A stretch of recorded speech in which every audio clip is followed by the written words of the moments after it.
Hello there, ladies and gentlemen, and welcome to another episode of CookieCast. Today on CookieCast, it's the Darkest Timeline. So you got me for the day, evening, morning, afternoon, whichever whenever you're listening to it. It's the joys of podcast. We've got games, movies, TV. No movies, I'm telling a lie.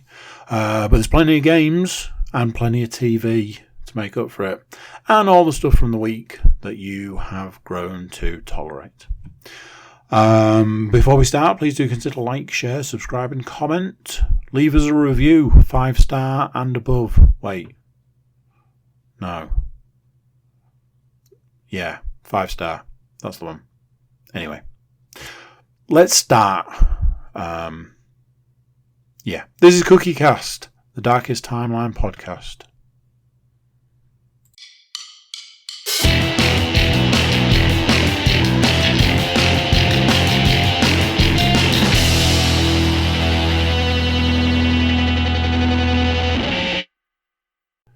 Hello. Yeah, we're working. Oh my god, it is so late.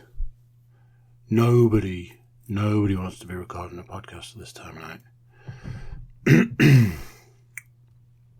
At least I brought a frog with me. I'm sure it's going to make for an amazing podcast experience for everybody. Oh, there he is again. Okay, let's get after it. It's really late. So, I know what we're all dying to hear about. An update on the getting out of bed early. So, here we go. I think it was last Wednesday. Woke up early. Good start. Was raring to go. I'm going to get my shoes on. I'm going to get out the door. Get a good, at least 10 miles in. And that was that.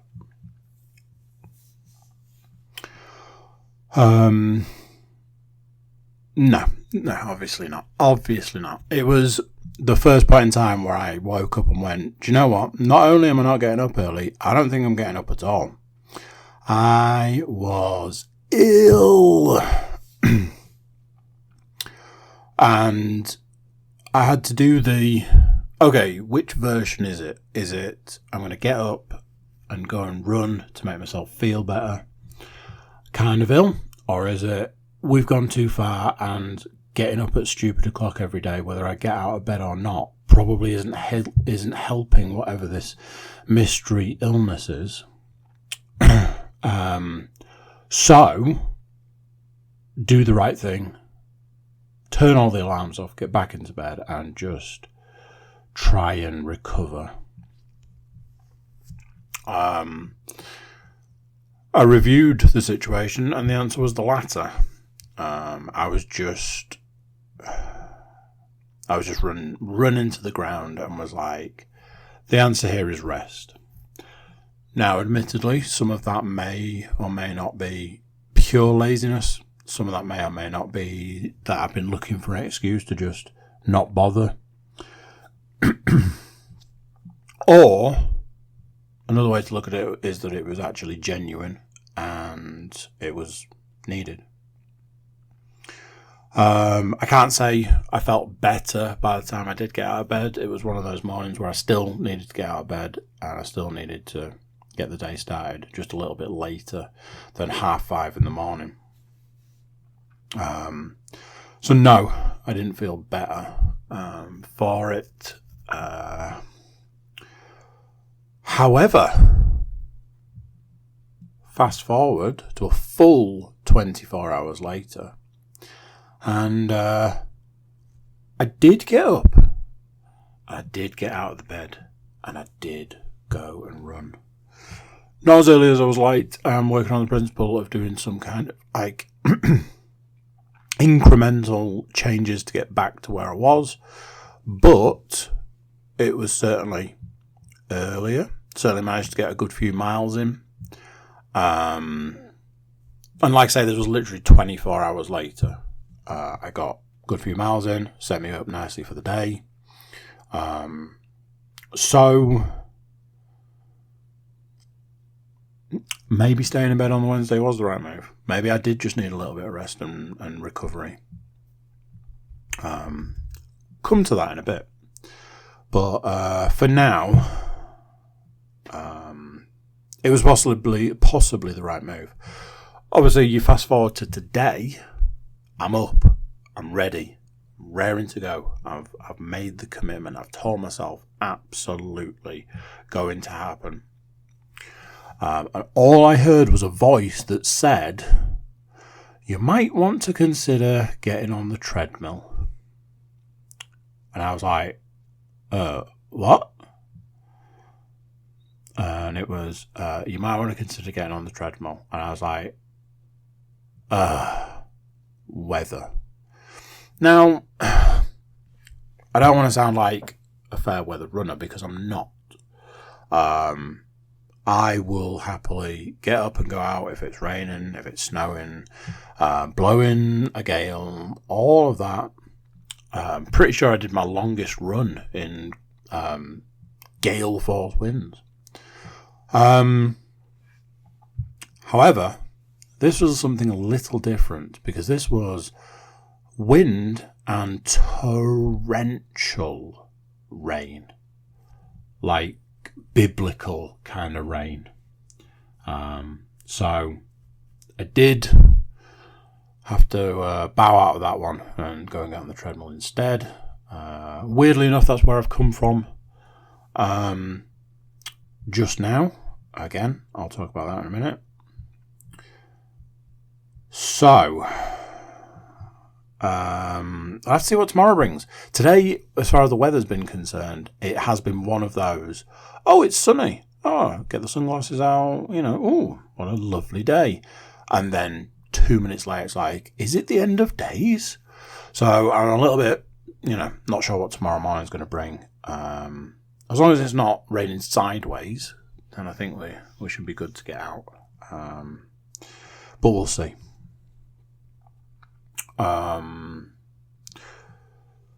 Various things are going on in the Cook household at the moment. Variety of things, some good, some not.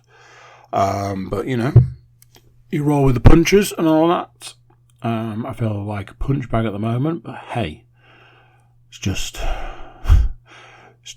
a phase, I'm sure. One of the things that's been going on in the Cook household is that the boy, the son, the boy child, is going to be going to start nursery very shortly. And for those of you who don't know, when you've got a child that's starting nursery, they get a settling in session. Somebody asked me if that was for the child to get used to the nursery and the nursery people to get used to the child. And I said, a little bit like that. It's so that the child can get used to the nursery and the parents can get used to the child going to nursery. Now, as I always say to people, there are a variety of different things that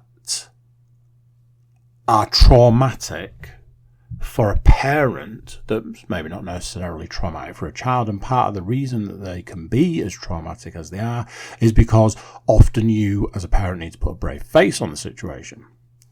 For me, my children going to nursery. I didn't have to deal with it with my eldest and to a somewhat degree my middle daughter. However, my youngest daughter and my son, I do. And it was a very difficult time when it came up to my youngest daughter having to go. And there's that element of you think that we'd be old hands at it now, but it's still, for me, super traumatic. So I'm trying to put a brave face on the situation for everybody involved, for Leanne, for the boy, for the nursery people. I just sit there and grin like some kind of, I don't know, I imagine I walk away and they're like, did he say anything? Because I just sit there like, everything's fine, it's all fine, can we go yet? So, settling in session. I decided to take the day off work. And away we go. So we get there, go in, meet the people. Obviously, because my youngest daughter's been through that nursery, we basically know everyone there, know them by name and stuff. So you go through and there's like a lot of forms to fill in. A lot of it's like, oh, what does your child like to do, and what's his favourite this, and what's his sleeping pattern, and does he have milk, and that kind of thing. And you just answer a lot of questions, or in my case, you just sit there grinning like an idiot and leave Leanne to do a lot of the question answering. So then comes the point in time that we all know is coming. It's a 2-hour session, but really it's an hour and a half because you're there for half an hour. So then comes the time, and a little bit before I put him on the floor, and another child came. This little girl came and she gave him a maraca, a tiny little, like a baby-sized maraca. And he thought it was the best thing in the world, and he'd seen all these other children. And he's like, it's good here, isn't it? And they were like, right, we'll see you in a bit. And this will sound like one of those, but very much like when you leave a dog, you're not supposed to make a big deal. You're not even really supposed to draw their attention to the fact that you're leaving. So there's a lot of just get up and walk out. I've often said there's a lot of times and a lot of situations where you see a lot of other parents just making the fatal mistake of just dragging it out and milking it and making it so much worse for everybody involved. The answer is, I'll catch you in a bit. I'm off to work. Be good. See ya. It's got to the stage now that my daughter's like, are you still here? Because I have stuff to get on with, yeah. I realised it had gone too far when I was like, oh, should we have a hug? And she'd gone. I was like, I just look like, the parent who's just been left stood at the door. Child's off doing their thing, so it's time to leave. Stand up. I stepped over the child, the boy, stepped over him to get out of the room, and we just kind of left. And I knew that he hadn't noticed, hadn't seen or taken note or any of that. So we walk out, and the door's got a window, so I'm looking through the window like, oh, is he looking for us? Is he suddenly gone? Where did they go? Oh my God. Absolutely not. Completely oblivious to the fact that we've left. I'm like, we'll go then, yeah? Like, it's for the best. It's the best way. That's what you need. He's good and he's strong and he's resilient. So then you have to play the game of what the hell are we going to do for an hour and a half, because you don't want to be too far away to try and get back. You don't want to be stuck in traffic. You don't want to be late. So it has to be 1.5 hours. And with a birthday coming up in our house, it was a perfect opportunity to go and do some birthday present shopping. I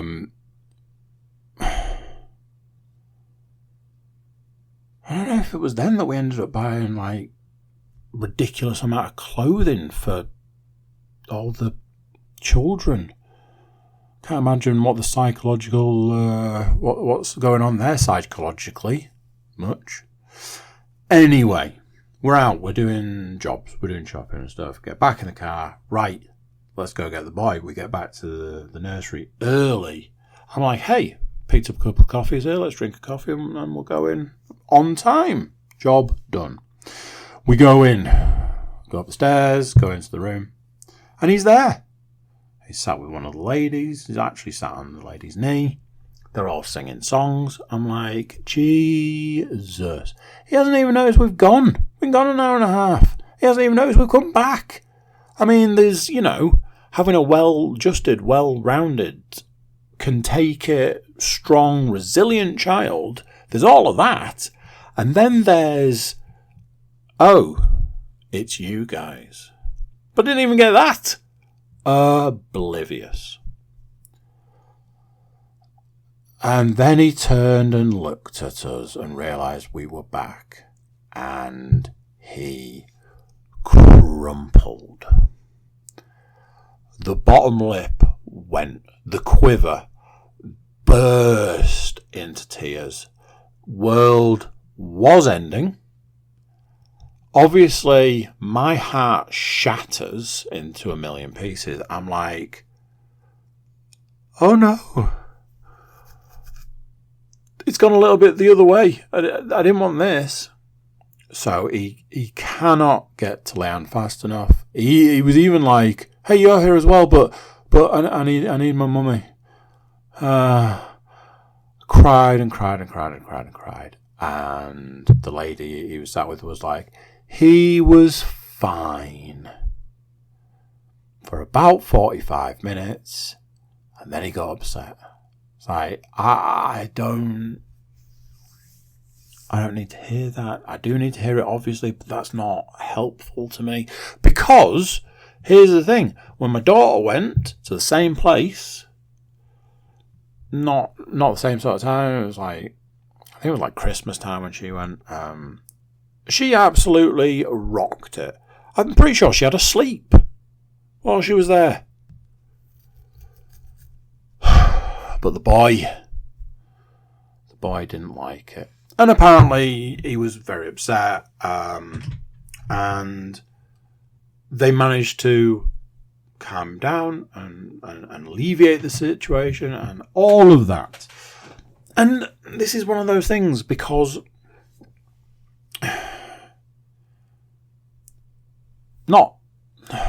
I don't know how to word this without it looking like I'm throwing shade, but when we left, Leanne was like, hey, it's one of those things, he was probably hungry. Like, yeah, that's probably gonna cause a little bit of upset. So yeah, very much one of those situations where it's like, okay, it wasn't the best. They do seem to have dealt with it quite well. They seem to have brought him back round, and then he's just got upset again when we've gone to pick him up, and that's kind of expected, and that's fine. And But he's got a week, and then he's there, and I'm now like, this for me is the fear. This for me is the reason that I don't like it. This for me is the when my daughter went, it was fine because she was just like, she just took it in her stride and it was fine and she was ready for it and all of those sorts of things. And my son, maybe he'll be fine. Maybe, if he's not hungry and he's not too tired. And they said they tried to put him down for a sleep at one point. And I was like, good luck with that one. He doesn't go down for a sleep when he's here. Not without major issues. Left my drinks over there, as I always do.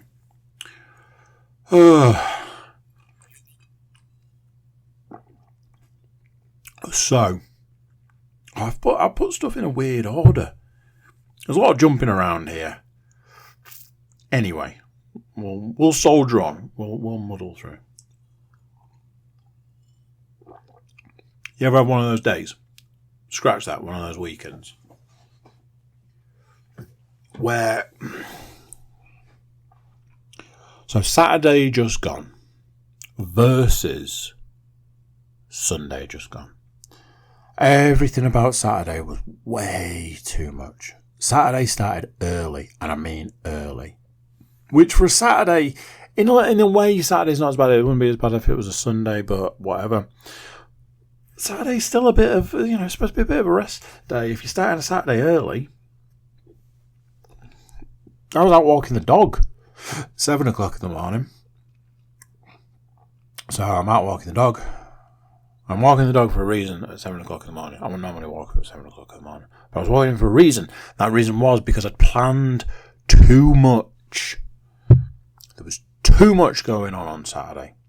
And then if you looked at Sunday, there was nothing going on Sunday. And all I could think, the run-up to Saturday, the run-up to Sunday, and during that time was, why couldn't I have split it over the 2 days? Admittedly, 2 of the 3 things that I had to do on Saturday were time-dependent. So, not an option. Anyway, Saturday was literally get out of bed and don't stop moving until you get into bed Sunday morning. That's right, you heard me. Sunday morning. Didn't even get home till Sunday morning. And you've got that thing. Because everything I did was great. Everything I did was fun. Everything I did was enjoyable. It was just too much to do in one day. And it wasn't, because I did it. And I did everything that I needed to do it. And I was, on time for things. I was a little bit late for one of them. And then there was a situation Saturday night, which meant I was late for another thing. But I wasn't late because it wasn't a specific time. All of that. And then I get up on Sunday and I'm like, what have I got to do today? I've got to walk the dog. That's it. It was too much. Too much. I mentioned earlier that I was saying about being ill. In our house right now, there is sickness. Now, again, don't want to keep going on about what it's like when you've got kids. But anybody knows, if you've got a child that's in nursery, preschool, school, in full-time education of any degree, especially when they're little, it's literally like, here, go to this place, get some germs and bring them home. Both of my younger children currently go to all the places that have all the germs and bring them home. So it's very much a situation of one of them's ill, the other one's ill. They've both got completely different illnesses. And then Leanne gets ill, and I'm like, oh, wow. I always like using this one. I felt like Neo in the Matrix. I was dodging germs like they were bullets. And then, eventually, it gets me.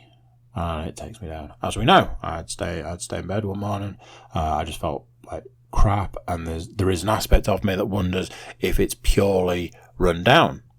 And yes, I'm not giving myself time to rest because there is no time to rest.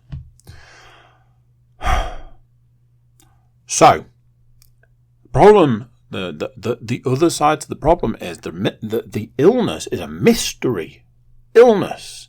Is it a cold? No. Is it flu? No.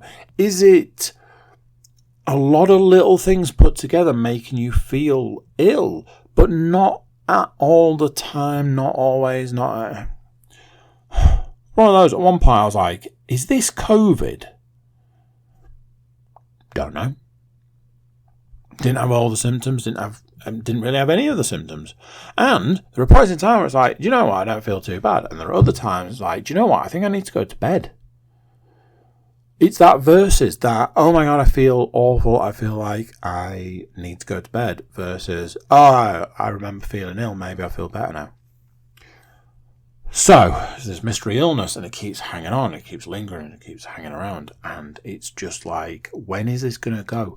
One minute you've got a banging headache, the next minute you've got a sore throat, the next minute you've got this nose thing and throat thing that I've got going on right now. Next thing your body aches. Next thing you feel really lethargic.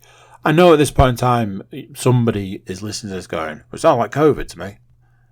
Honestly, if it was COVID, fine. However, all of these symptoms are separate symptoms that happen at separate points in time. They don't happen all at once. And it's not like, today I have this symptom. No, it's like, this hour I have this symptom. Pretty much every possible illness type thing going on, but not all at the same time. And one minute you feel like you can do stuff, and then another minute you feel like you can't. It's the weirdest thing, but it's been going on a while. So, there was a point in time I was going to say something to somebody about being ill and being ill for a really long time, and not obviously being able to shift it, but not really being able to put my finger on what it exactly is. It's not a cold, it's not flu, it's not COVID. What could it possibly be? And then I cast my mind back, way, way back.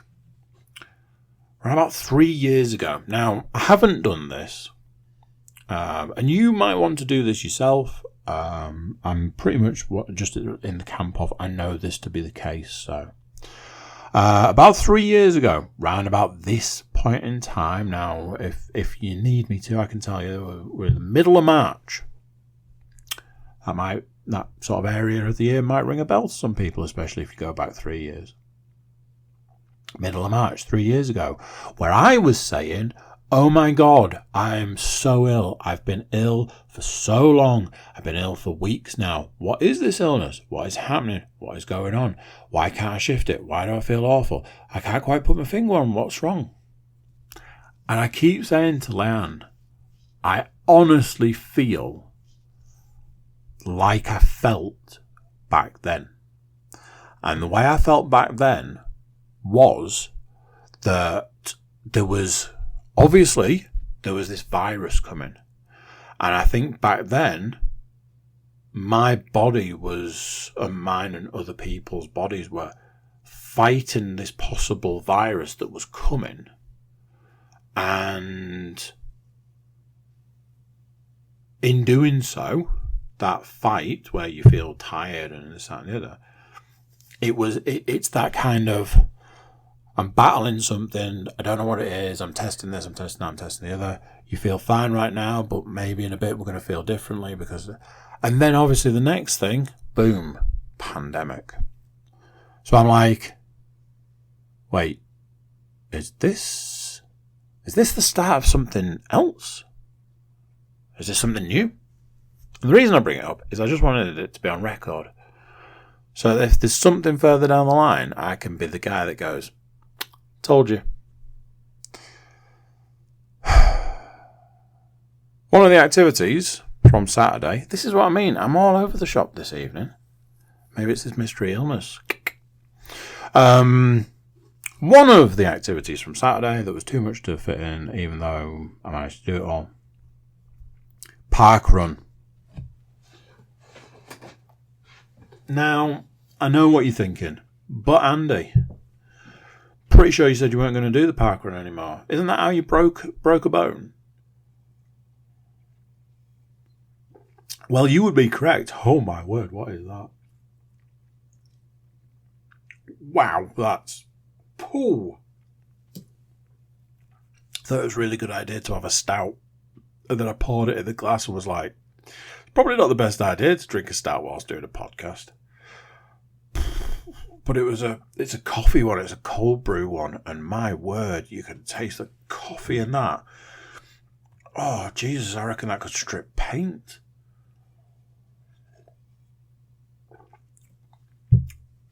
Oh, whoa.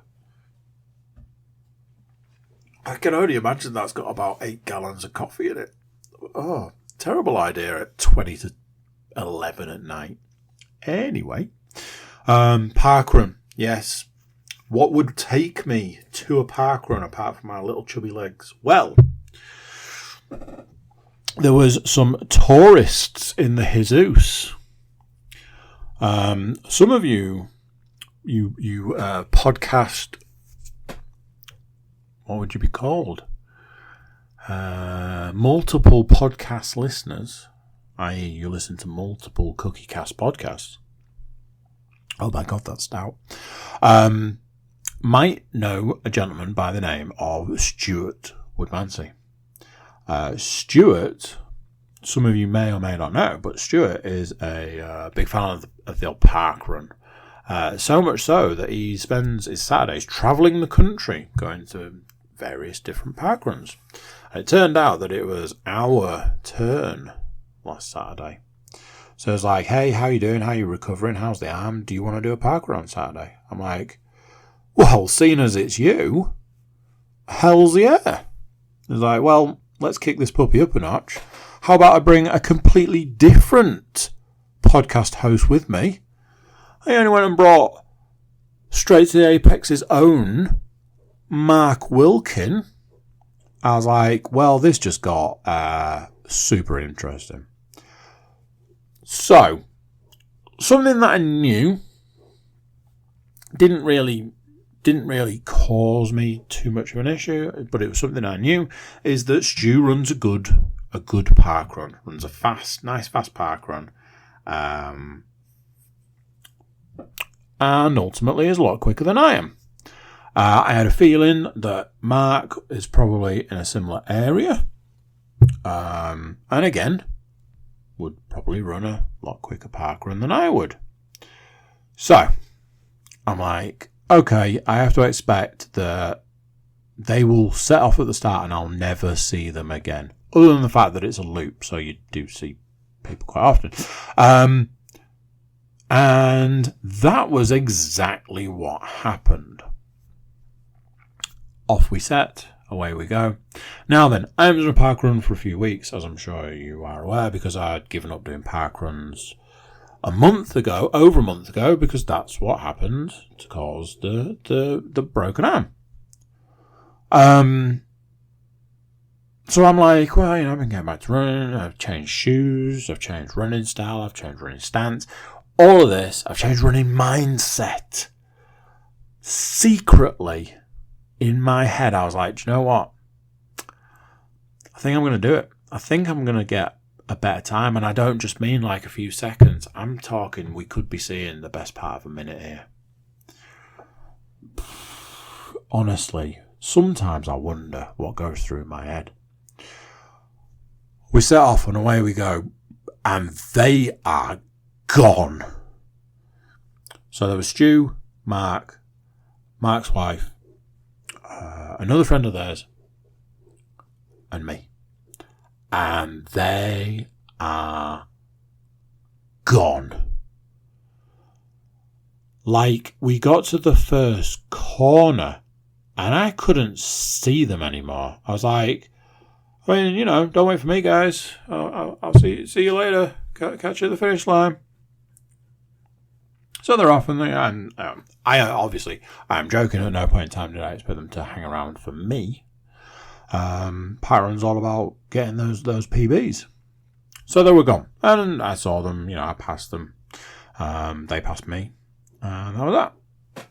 So I saw Stu at one point. I was like, he's going quick there. He's done nearly a full lap as I'm coming round the,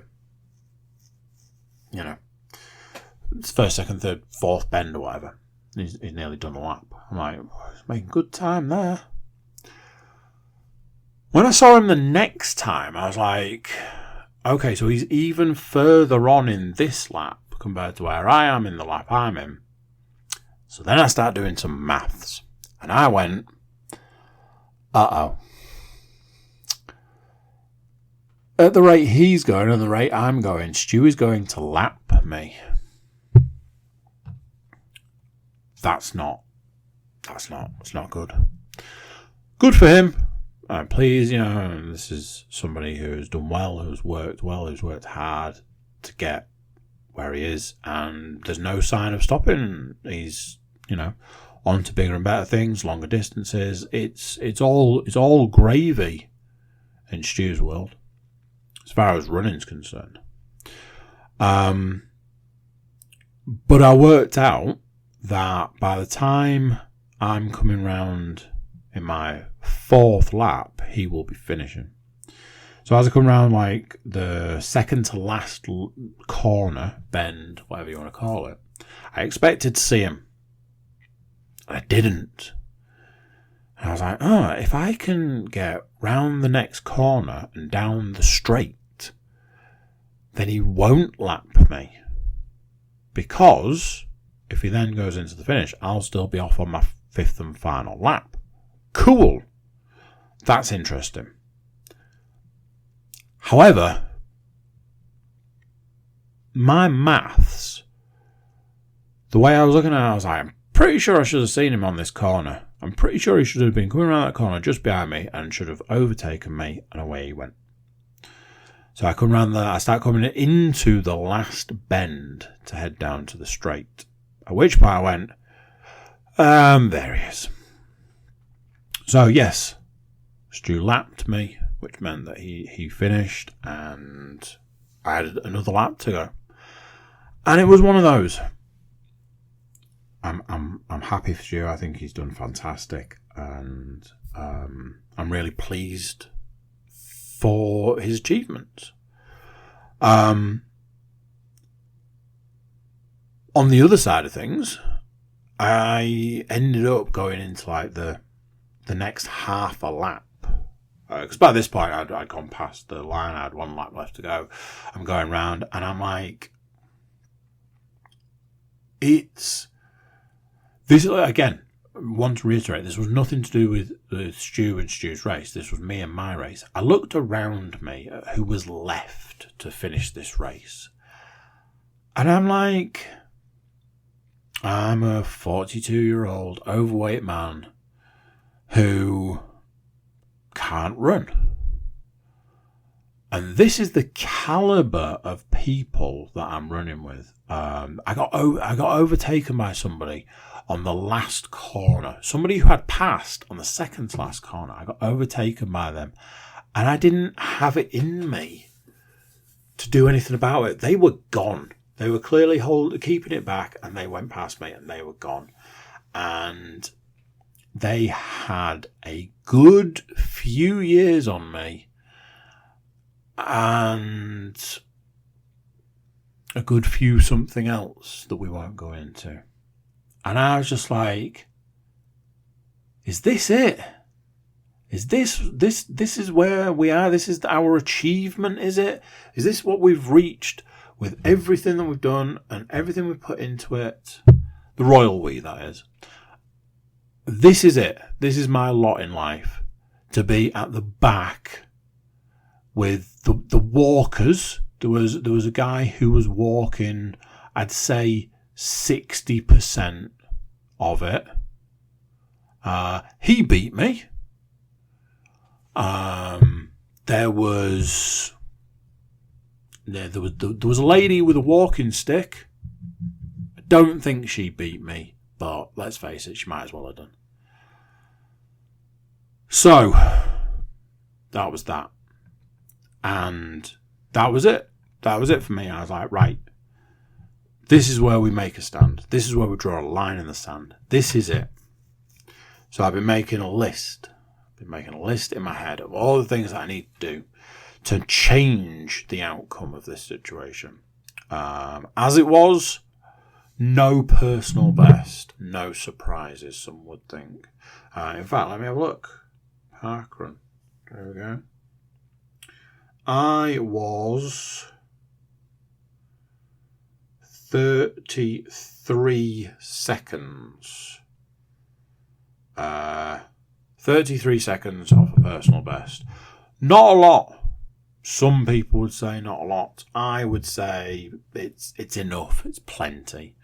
So I was like, right, these are the changes that I need to make. These are the things I need to do. This is the situation, because where I am is not where I want to be. So again, very much like the situation from earlier, I just wanted to put this on record, more for myself than anything else.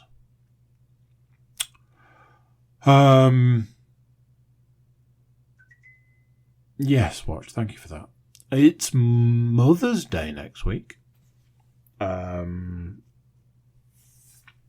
do I bring it up? Well, let me tell you. It's become tradition, I think, in most houses, that if you're going to celebrate Mother's Day by going somewhere or doing an activity, it's always best to not celebrate it on Mother's Day. So it became a situation where it was I called it the trickle-down effect. Leanne's mum wanted to do something for Mother's Day.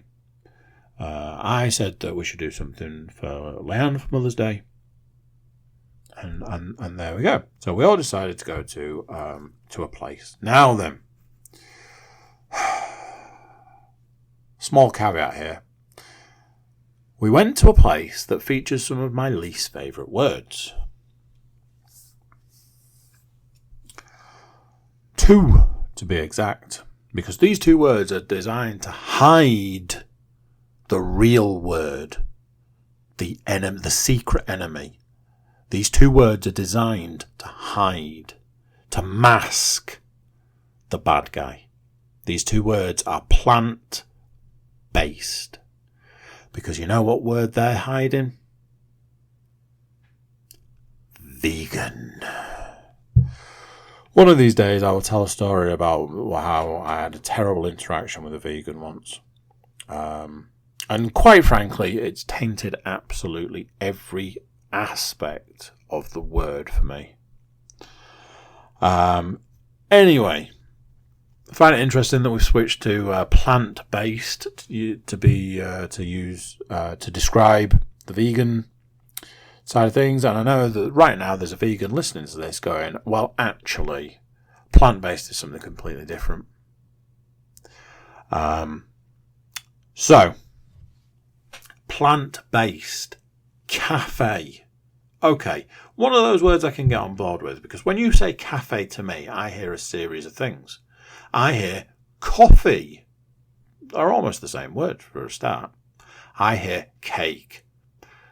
I refer back to me being an overweight man. Guess what? Overweight man love cake. Sandwiches, cream teas. Oof, I do love a cream tea. All the scone, the jam, the cream. All of those images are created from the word cafe. So you've got that. Plant-based cafe. Now then, you've coloured me intrigued right there. I am interested to see what this looks like. So it's at a place, it's near another place. Now, one of those things, I don't pretend that there are millions and millions of people listening to this podcast, but one day there might be. And I know from listening to other podcasts that other people, successful ones, talk about you if you like a place, you shouldn't blow it up. No, not that way. You shouldn't tell other people, or tell a lot of other people about places you like, because next time you go there, they're absolutely rammed. I discovered, a little while ago, that if you wanted to get a decent cup of coffee and not have to wait too long for it, there was a particular place you could go.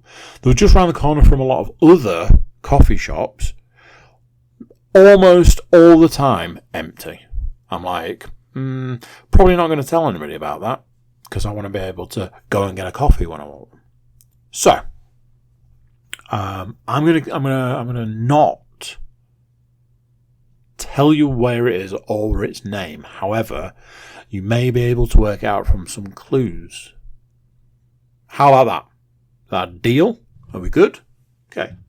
So it was near to another place that we have been as a collective for a very similar sort of thing. So, I hear plant-based cafe, I'm like, well, I'm at least intrigued. So we went to this place, and I'm like, we get there, we park, and I'm just like, so where is it then?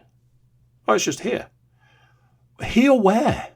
Because it's just like a building. Yeah, well, it's that. Okay. But it wasn't just a building, it was like a miniature stately home. I'm like, This is it, yeah? Yeah, we just go in here, go up the stairs, go through the door. So it very much was like a mini stately home. You go up, you go in, and it was one of those, it's like, go in here, look at what they've got, order, find a seat. Okay, I think I can just about manage this. When we get there, there's some, obviously it's all, homemade, handmade, whichever version we want to use of that.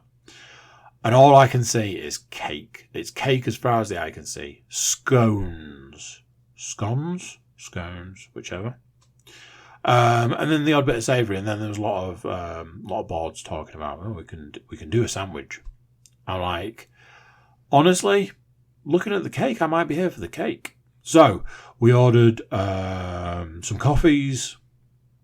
And I was like, do you know what? It's Sunday. I don't normally eat on a Sunday, but I didn't technically, quote unquote, have a cheat meal on Saturday night. So I think I can push the boat out. I think I can have a little something. I'm going to treat myself.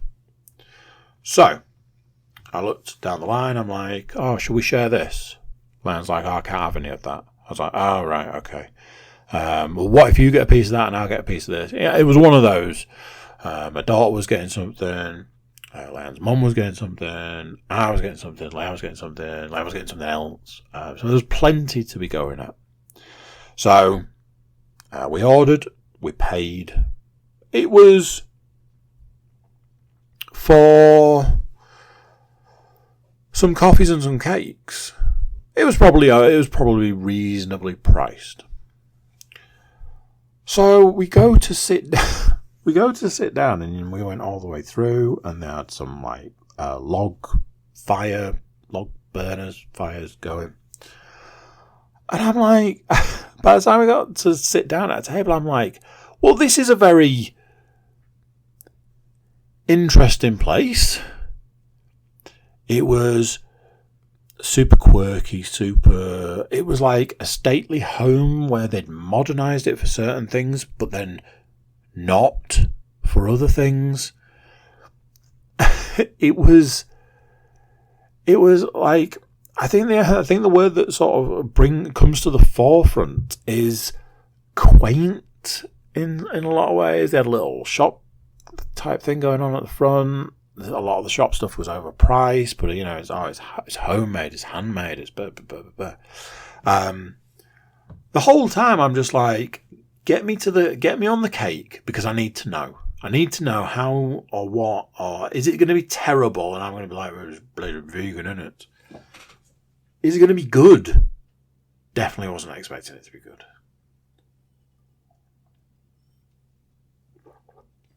So, they bring the stuff out.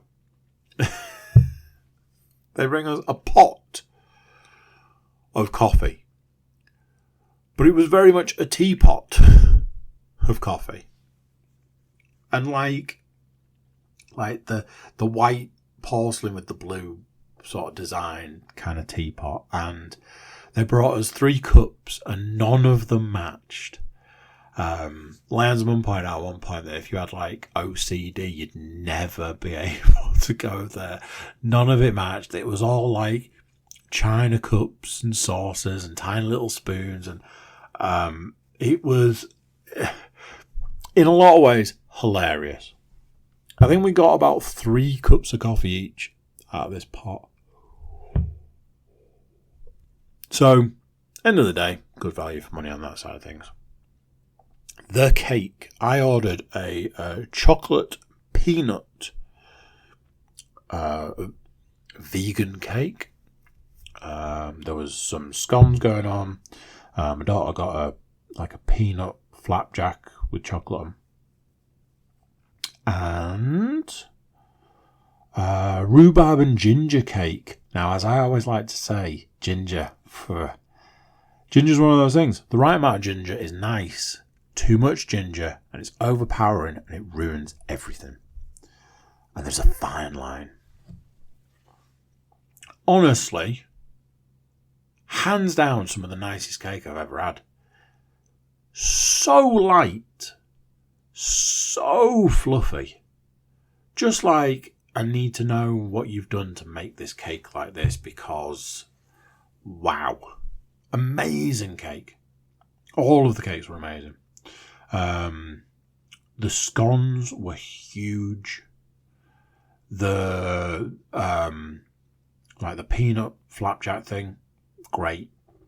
I'm like, well, I am pleasantly surprised. Great surroundings, great building, like I say, this old building that they've modernised in certain places. Just one of those things. Very much a situation where I would have never known to go there. It was busy. By the time we were leaving, it was really busy.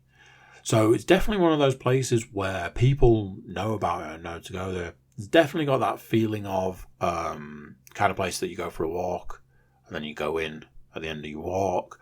They allowed dogs.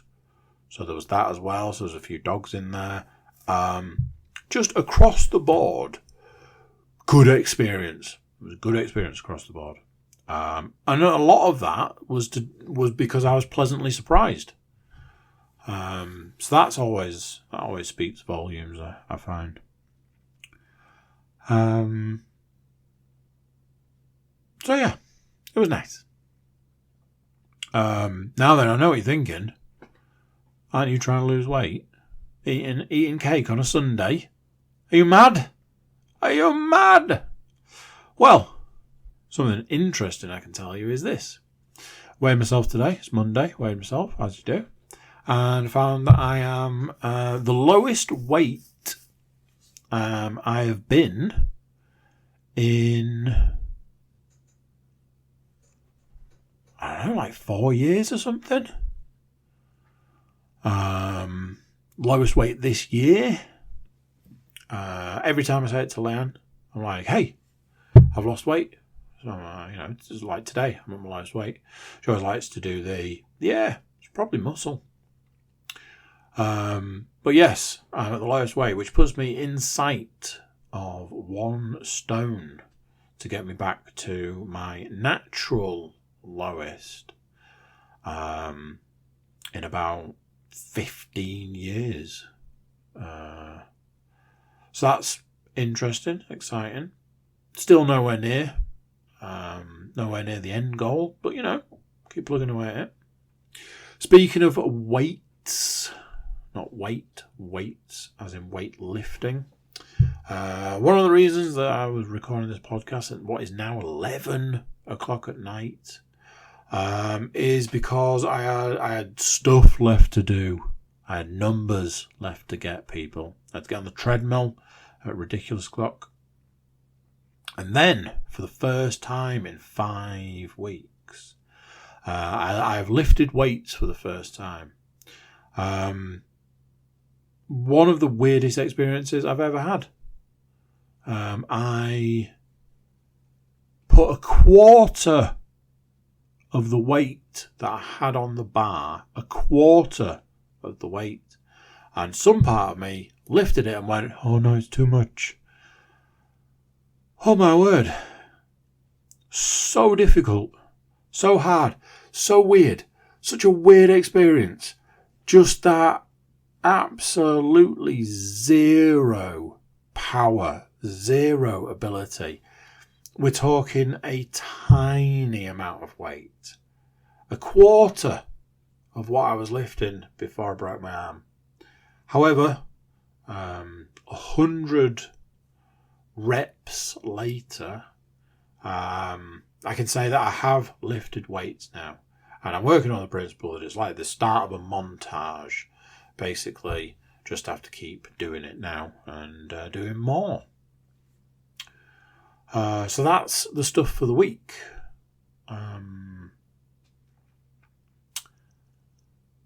I binge watched an entire series. No movies this week. Haven't had the opportunity. The last week was busy in a variety of different ways. This week doesn't look like it's going to be any less busy. And then I've got a super busy weekend this weekend. Oh, I'm sorry, it's 11 o'clock. Because yes, it's a super busy weekend. So I binge watched a TV series instead of watching any movies. I have watched movies. Do you want me to talk to you about the Punisher or Hellboy? Pretty sure they're probably 30 years old now. I watched the Netflix TV series Full Swing. If anybody listens to the Formula One podcast, they will talk about a TV series on Netflix called Drive to Survive. Pretty sure it's made by the same people. However, it's the golf version. That's right. Some of you may know a little secret about me. And that little secret is I like golf.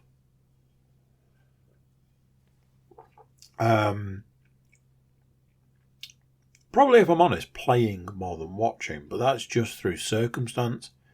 If I could sit down and watch a round of golf, or if I could go and physically watch a round of golf, I would do that.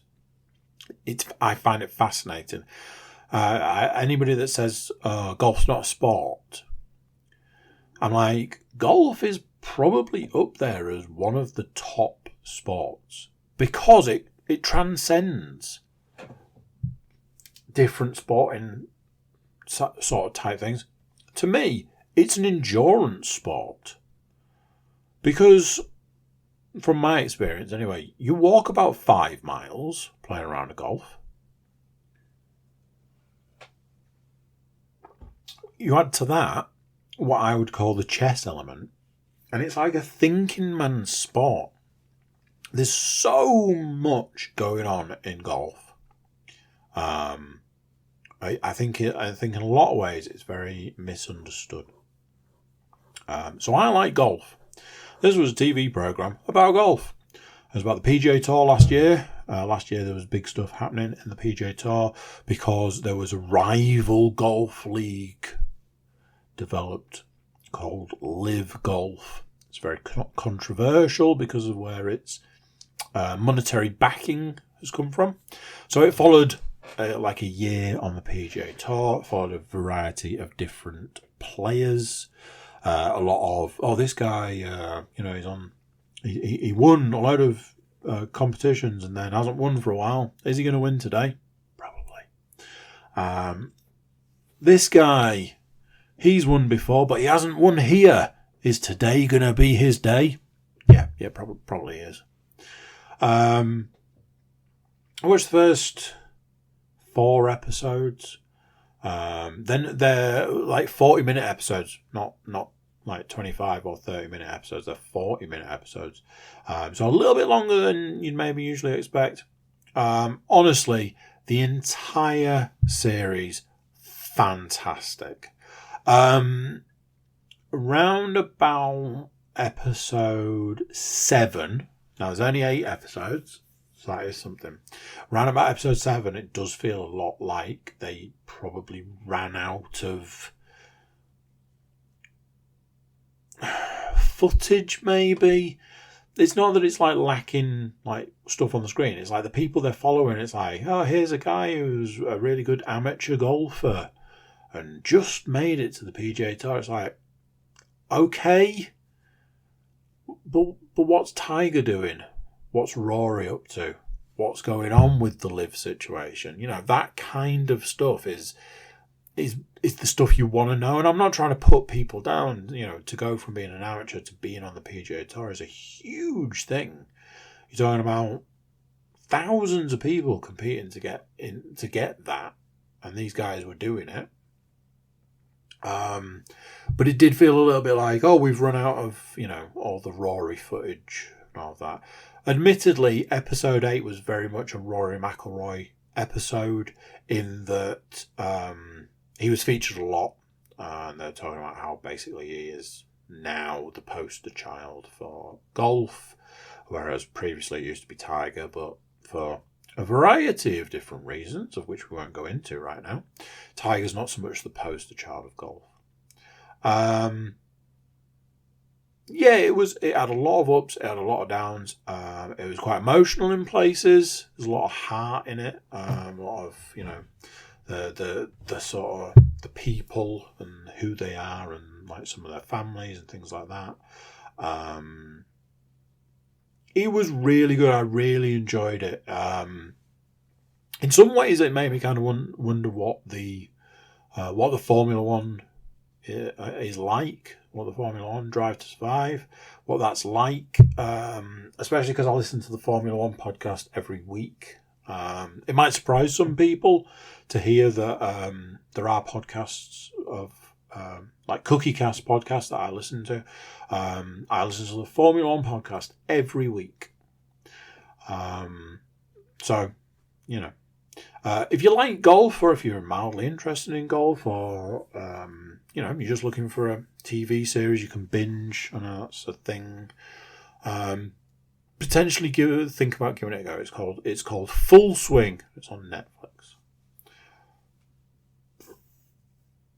I think that stout's really gassy. Jesus. Some game stuff. There's a few games here.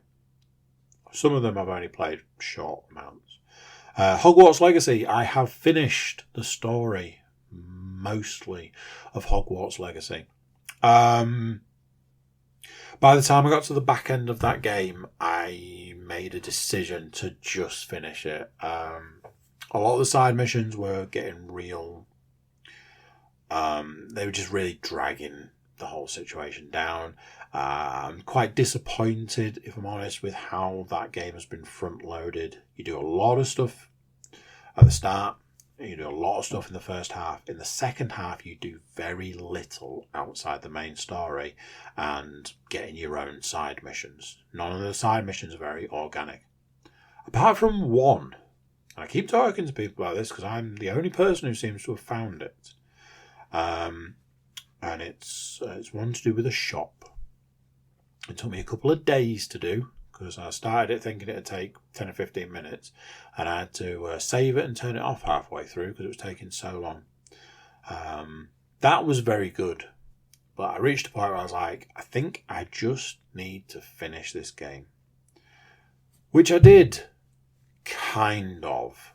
By the time I got to the end, it was like, hey, you need to be level 34 and you're level 31, so crack on. And I went, I'm good, thanks.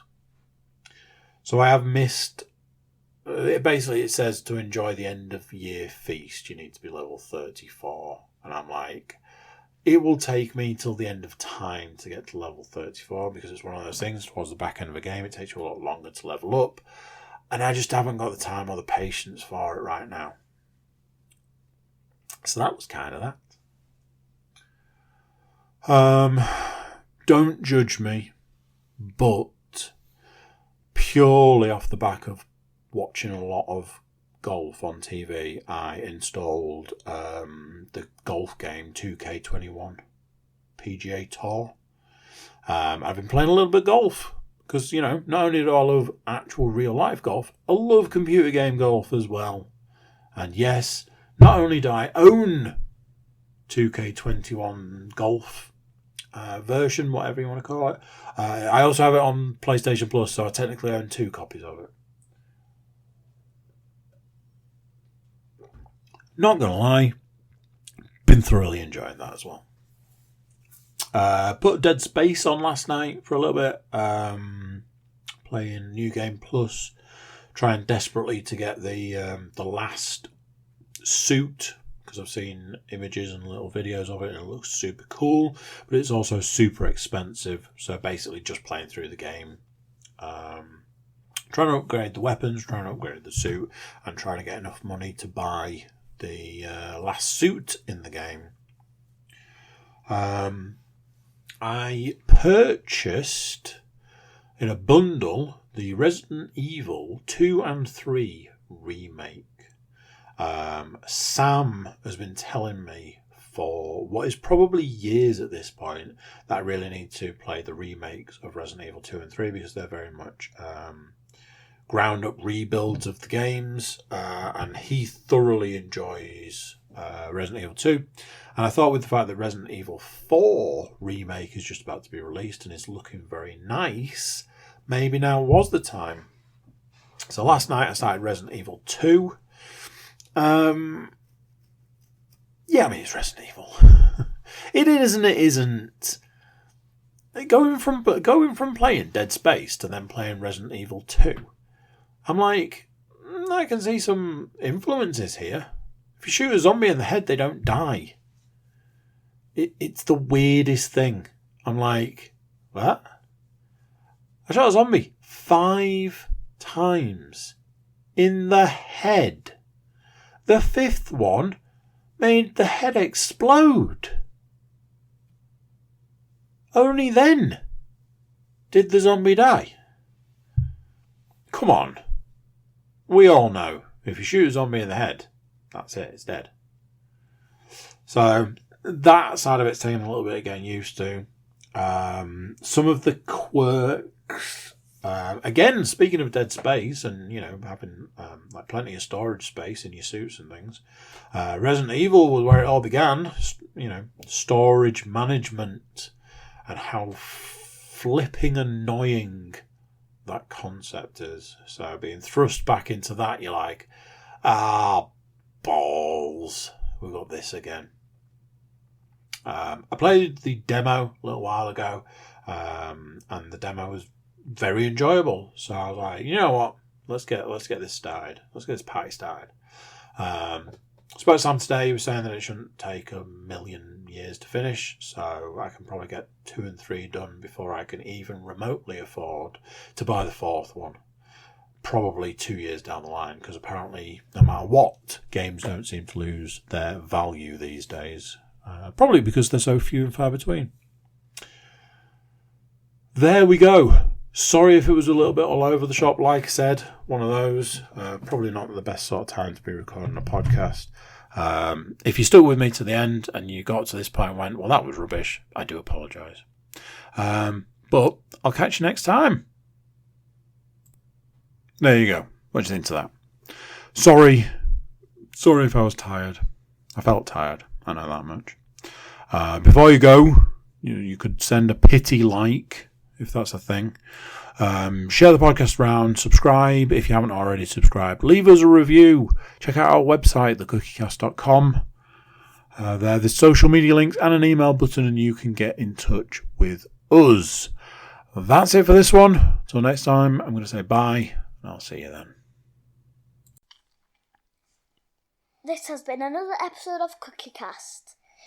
If you enjoyed this episode, please like, share and subscribe.